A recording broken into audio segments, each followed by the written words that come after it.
It's Nolan Fellers from the Sebolt Long Beach Baseball Academy. If you know, you know.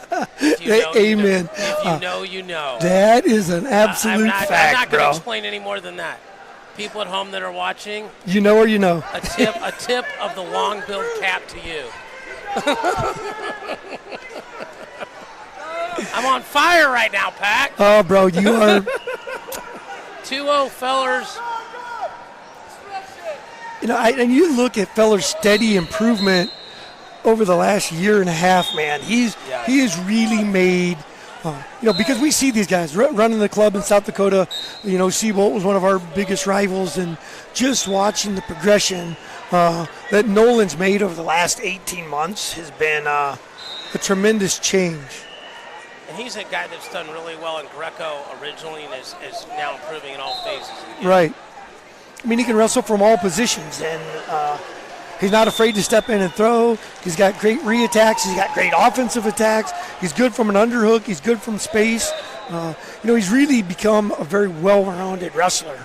I mean, there we go into a low-level shot, trying to come back up to his feet. Weiler's doing a nice job here controlling the short offense position.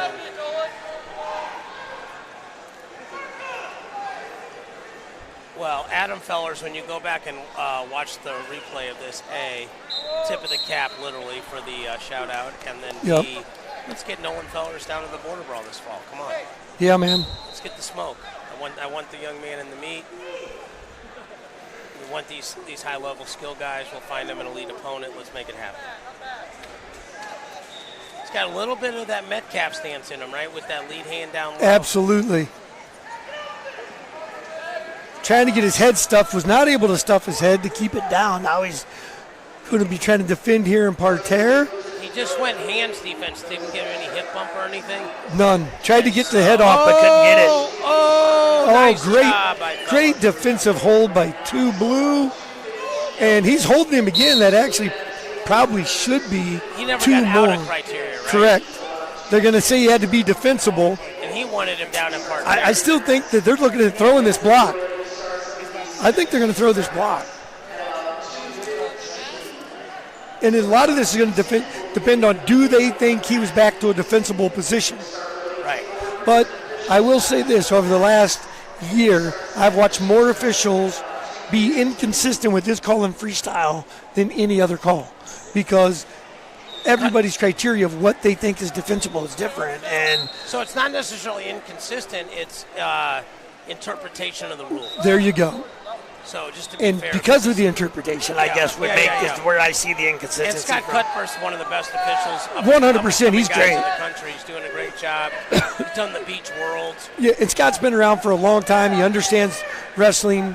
And he coached, so he listens. Right, and that makes a difference. He doesn't just start yellow carding people for asking questions. He's another guy that de-escalates the hostility.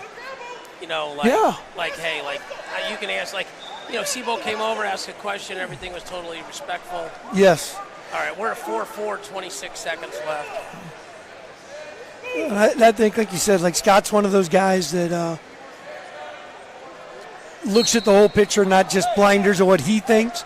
He's willing to listen to coaches. He's willing to make adjustments if he thinks he's wrong, and offer what he sees. Yeah, and he told me earlier that there was a scenario where a coach said, hey, I think the whistle was a little quick, and he goes, I think you're right. And you know what? How many times have you and me gone and talked to a referee and they're just being bullheaded and you know that they're actually wrong? Right. Just like we don't yell the perfect move every time, right? Yeah. But to then the person to at least admit it, right? All right. TJ is getting into it with Nolan here.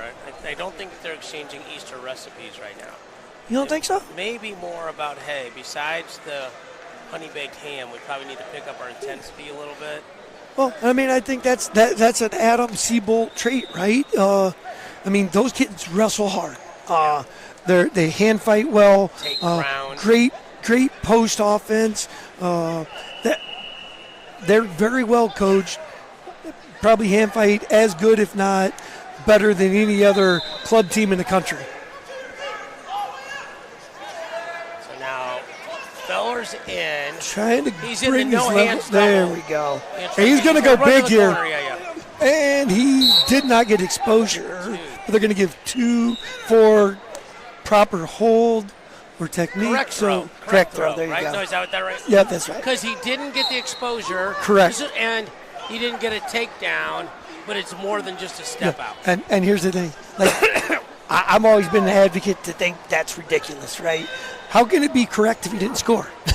Right? The defense was really Right, bro. I mean, so for me, it's like, I guess that's my one piece of freestyle Greco that I've never. I don't disagree with you. I understand the concept, though, like they're encouraging offense. It's like if it was correct, hey, this he'd score. is a good position here for Weller.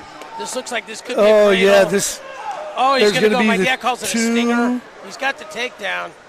He just got to run over to the hip, and This here he could be comes. death. No exposure yet. Nice job by. Fella's trying to work that arm through, push his knee back to get some space. 2. And Fella's not able to get his head down there because he's great job of keeping his head up for no exposure.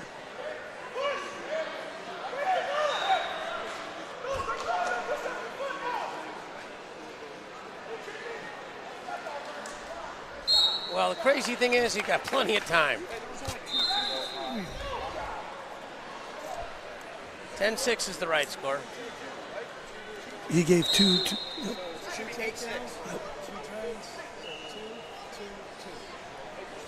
Wait. Hey. Yes. No, it's 10-6. 10-6 is right. 10-6 is right. 10-6 is what he said, TJ. I mean, if you want to throw a brick, but that's what it is.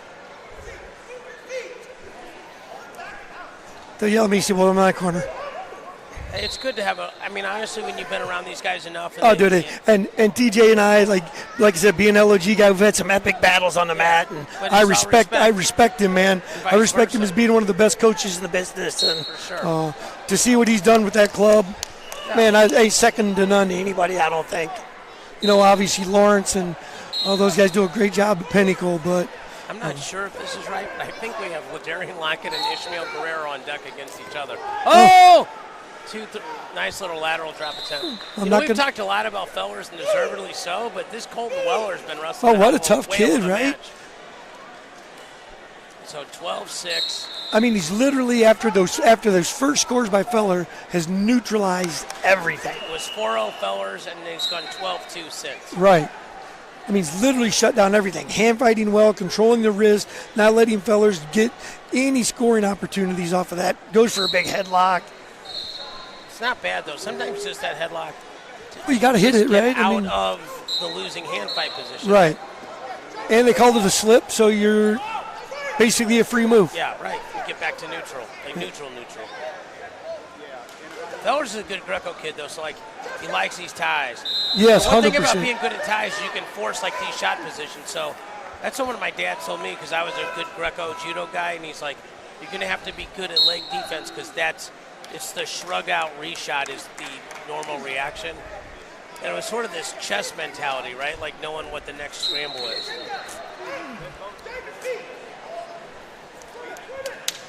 Weller over Fellers. He just did a great job of making that adjustment early. It looked like Fellers was actually going to kind of open this match up a little bit. And what a great job of shutting down his offense and creating some reshots and great scoring on top and in the cradle and in the crotch left.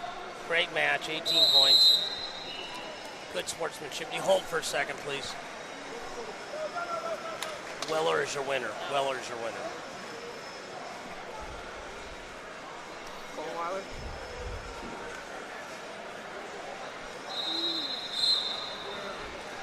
Connect. Okay, so